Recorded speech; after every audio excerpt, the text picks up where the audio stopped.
What does it really mean to invest in the Black community? It means empowering the Black financial institution behind that dollar. This is Banking on Us. Let's talk about getting a mortgage. I believe that home ownership is essential for the Black community. We were like two old hippies, two old green heads. When we got our first car, I paid that 23% because I didn't have bad credit, I had no credit. But I think a lot of times it's just that we don't think long term. The joys of home ownership are real, but so are the challenges. Poverty has a way of recycling itself. If you're born a certain way, it's hard to get out. My name is Aaron Mitchell, and I lead HR for Netflix Animation Studios.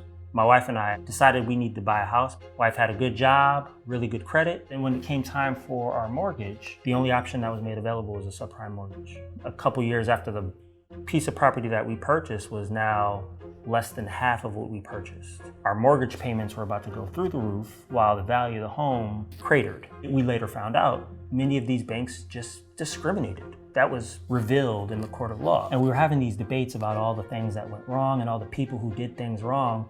And I'm like, I'm one of those stupid people, and I'm not that stupid. This isn't about stupid people. This is about a system that was designed for people to be taken advantage of.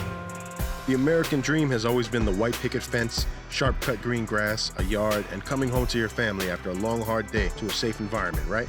Well, the Black American dream is a bit deferred. In fact, Black homeownership is about 30% behind white Americans. Black people go through extremities compared to other Americans when buying a home. Black families experience difficult standards during the process for purchasing, and in general are subject to lower value homes.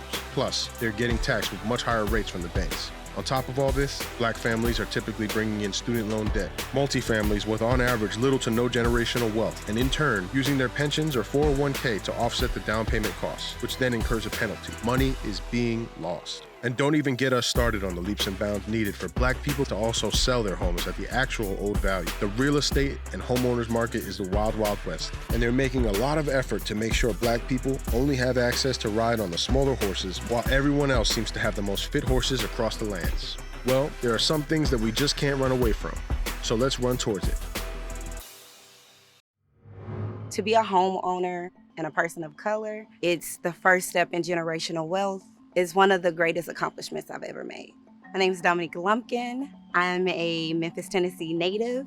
Appraisals are a little bit racially motivated. I just know from experiences with other first-time home buyers that a lot of the appraisals for their houses seem to be a little bit more than market value because of the neighborhood. We hope. I became a homeowner in 3 months for less than $5,000.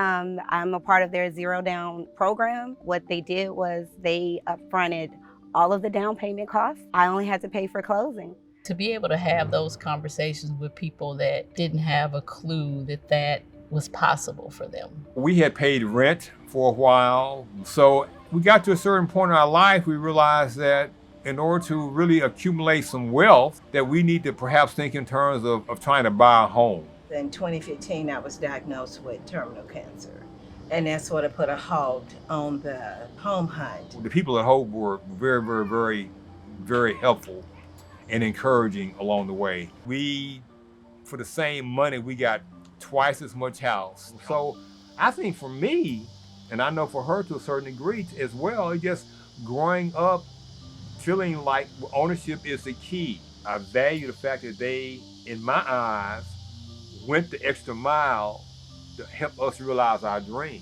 I have a place that is my own, that is my land, that no one has permission to walk upon my land without my approval. It's power. And so I think about the importance of telling these stories about Black businesses thriving, Black communities thriving, Black people thriving as a result of being empowered by capital. I think a lot of people have just assumed that there's no way to solve these problems, or that maybe folks are not progressing because they choose this. But really, the reality is, if you can just correct some of the wrongs in these systems, then these communities can flourish, and we all flourish as a result.